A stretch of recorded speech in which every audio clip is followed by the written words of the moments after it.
Hello friends, welcome to power plant Guruji. My name is PC Nayak.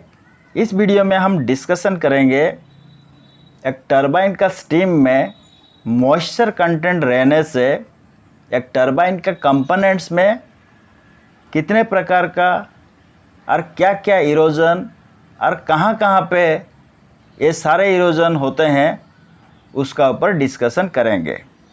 Okay, पिछले वाला video में हम discussion किए थे कि एक स्टीम टरबाइन का स्टीम में मॉइस्चर कंटेंट रहने से टरबाइन में क्या क्या प्रॉब्लम आ सकता है, यानी कि क्या क्या कॉन्सिक्वेंसेस हो सकता है। तो उस वीडियो में हम डिस्कशन किए थे कि जनरली 4 तरह का जो कॉन्सिक्वेंसेस यानी कि प्रॉब्लम है एक स्टीम टरबाइन में दिखने के लिए मिलेगा यदि उसमें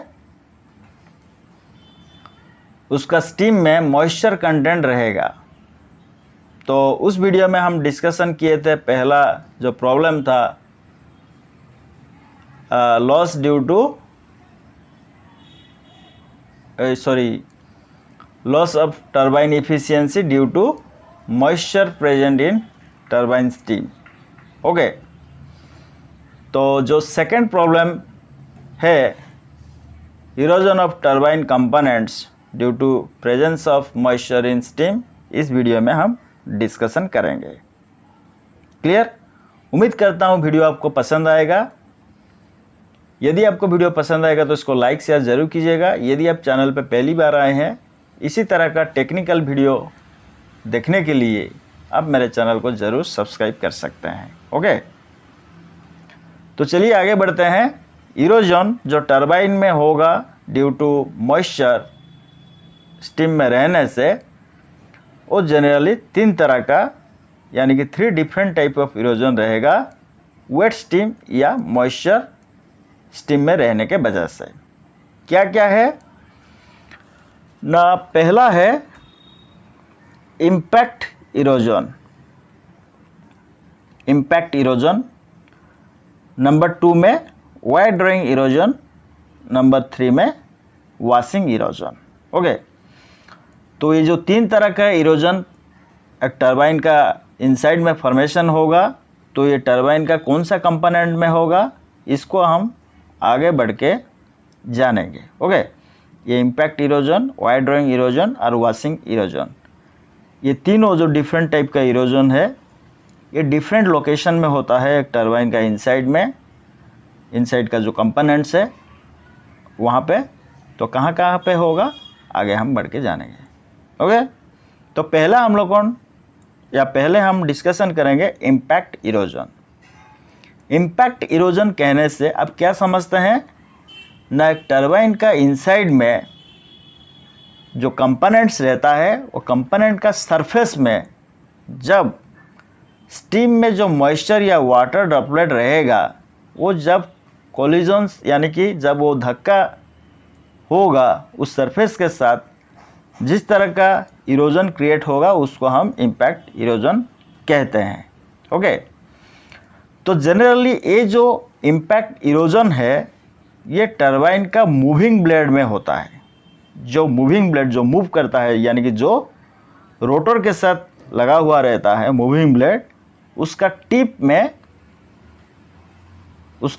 में ये फॉर्मेशन होता है। ओके, ये है मूविंग ब्लेड, इसका टिप है ये। इस टिप में ये जो है वाटर ड्रॉपलेट, ये जो लाइन जो जा रहा है डॉटेड लाइन होके, ये लाइन हो गया स्टीम। और स्टीम में जो मॉइस्चर है ये जो है ये एरो मार्क, ये है आपका वाटर ड्रॉपलेट जो कि टरबाइन का मूविंग ब्लेड का टिप में इम्पैक्ट इरोजन क्रिएट करता है। समझ में आ गया? अभी number 2 wire drawing erosion. Wire drawing erosion क्या है ना ये जो वायर ड्राइंग इरोजन है ये जनरली फॉर्म होता है स्टीम में मॉइस्चर यानी कि वाटर ड्रॉपलेट का कटिंग एक्शन के वजह से। ये कटिंग एक्शन क्या करेगा ना, जो जॉइंट रहता है अपर केसिंग और लोअर केसिंग एक टरबाइन, और जॉइंट में ये लीक फॉर्मेशन करता है क्योंकि due to large pressure difference across the joint.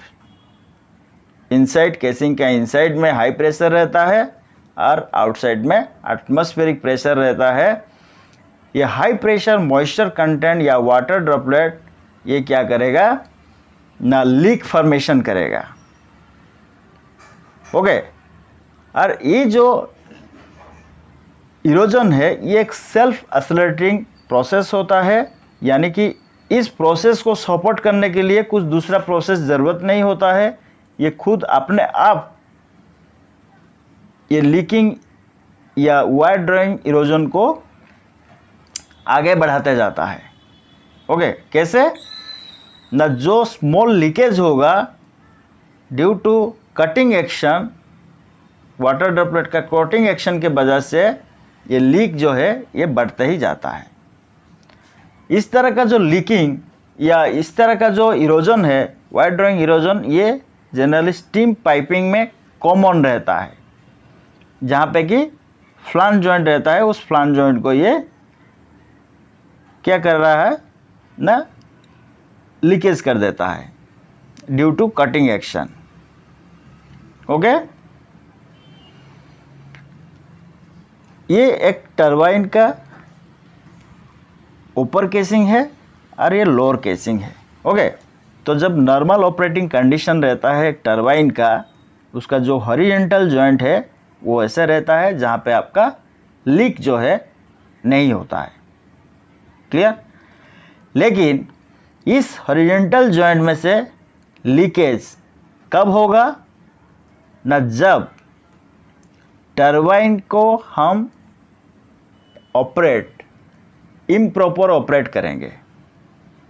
जब टरबाइन को हम सही से ऑपरेट नहीं करेंगे, जो उसका स्टैंडर्ड ऑपरेटिंग प्रोसीजर रहता है, यदि हम वो एसओपी को फॉलो नहीं करेंगे, तब क्या होगा ना, जो वायर ड्राइंग इरोजन है वो फॉर्मेशन होता है। ये जो वायर ड्राइंग फॉर्मेशन है टरबाइन में कब होता है ना, ड्यूरिंग टरबाइन को जब हम स्टार्टअप करते हैं या शट डाउन करते हैं। क्लियर? अभी देखिए, ये एक टरबाइन का ऊपर केसिंग है, लोअर केसिंग है। जब हम टरबाइन का केसिंग को एक्सेस कूलिंग करेंगे, यानी कि उसका रेट ऑफ कूलिंग जो रहना चाहिए, यदि हम और भी फास्टर रेट में उसको कूल करेंगे तो जो डिफॉर्मेशन होगा उसका फ्लांज में वो इस तरह का होगा। ओके, अच्छा, उसका जो शेप है ये ऐसे क्यों होगा, यानी कि ये इस साइड को क्यों ऐसे जा रहा है, इधर जा रहा है, और ये वाला भी ऊपर जा रहा है, यानी कि ऊपर की ओर क्यों जा रहा है ये जो फ्लांज है, क्योंकि जब कूलिंग होगा तो आउटर सरफेस जो है केसिंग का वो बहुत फास्टर रेट में कूल होता है, क्योंकि आउटसाइड में आपका एटमॉस्फेयर रहता है और इनसाइड में आपका स्टीम रहता है।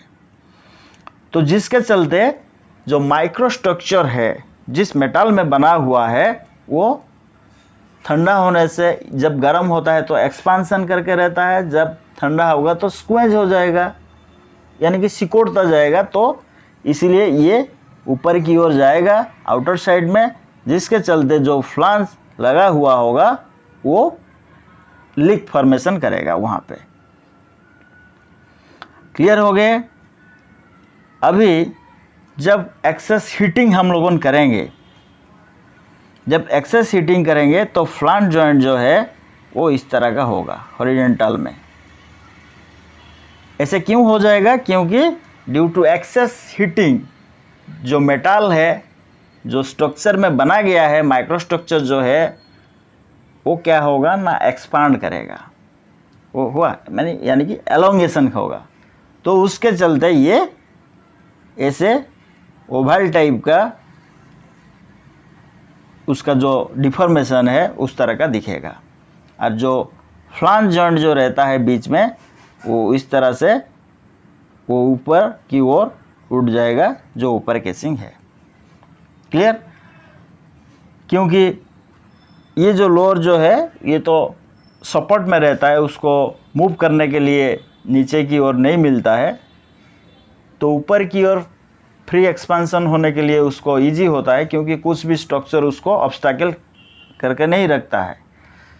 ओके, तो ये था कैसे वायर ड्राइंग एक टरबाइन में होता है, उसका ऊपर डिस्कशन हम कर रहे हैं। अभी दूसरा जो इरोजन था वो है washing erosion. Washing erosion water का कटिंग एक्शन के वजह से होता है। कब? न जब वाटर एक कंपोनेंट का सरफेस का ऊपर ड्रैग होगा, जब टरबाइन का इनसाइड में जो कंपोनेंट है उसका ऊपर जब वाटर ड्रॉपलेट ड्रैग होगा स्टीम के द्वारा, तब जो इरोजन क्रिएट होता है उसको हम वॉशिंग इरोजन कहते हैं। ओके, अच्छा, ये जो वॉशिंग इरोजन है ये बहुत इजी हो जाता है जब वाटर फिल्म एक टरबाइन का कंपोनेंट का सरफेस का ऊपर क्रिएट होगा और स्टीम जो है उसको ड्रैग करके लेके जाएगा। तो चलिए एक पिक्चरियल इमेज देख के उसको समझते हैं। ये है एक टरबाइन का फिक्स ब्लेड। अब ध्यान रखिए कि जो वॉशिंग इरोजन है ये टरबाइन का फिक्स ब्लेड में फॉर्मेशन होता है। ये टरबाइन का फिक्स ब्लेड है। ये जो डॉटेड लाइन में जो एरो है ये आपका स्टीम लाइन है, ये सॉरी स्टीम है, और ये खाली जो है छोटा छोटा वाला ये है आपका वाटर ड्रॉपलेट जो स्टीम में है। ओके, ये टरबाइन का फिक्स ब्लेड जो है उसका जो शेप रहता है कॉनकेव रहता है। स्टीम के साथ वाटर भी ड्रॉपलेट भी उसमें इम्पैक्ट करता है। ये वाटर ड्रॉपलेट जब हीट करेगा किसको? कॉनकेव सरफेस को, और उस कॉनकेव सरफेस का ऊपर स्टीम जो कि इस वाटर ड्रॉपलेट को अपने साथ में लेके जाएगा, यानी कि उसको ड्रैग करेगा, घिसेगा फिक्स ब्लेड का सरफेस का ऊपर, तो उस समय ये जो इरोजन है वॉशिंग इरोजन ये फॉर्मेशन होता है। ओके, तो स्टीम और वाटर ड्रॉपलेट, स्टीम का जो मूविंग वेलोसिटी है वो लोअर रहता है वाटर का जो वाटर ड्रॉपलेट का जो मूविंग वेलोसिटी है ये कम रहता है स्टीम का मूविंग वेलोसिटी से, जिसके चलते स्टीम वाटर ड्रॉपलेट को अपने साथ में लेके जाता है। उसका ऊपर आप पूरा जानकारी पाने के लिए मेरा पिछला वाला वीडियो देखिए, उसमें मैं बताया हूँ कि स्टीम वाटर दोनों कैसे मूव करते हैं एक टरबाइन का इनसाइड में। ओके, तो इस वीडियो देखने के बाद ये सारे चीज़ का ऊपर जो भी आपका डाउट रहा होगा क्लियर हो गया होगा। यदि इंटरव्यू में आपको पूछेगा इस क्वेश्चन का आंसर आप आसानी से दे पाएंगे। तो वीडियो को अंत तक देखने के लिए बहुत बहुत धन्यवाद। जय हिंद।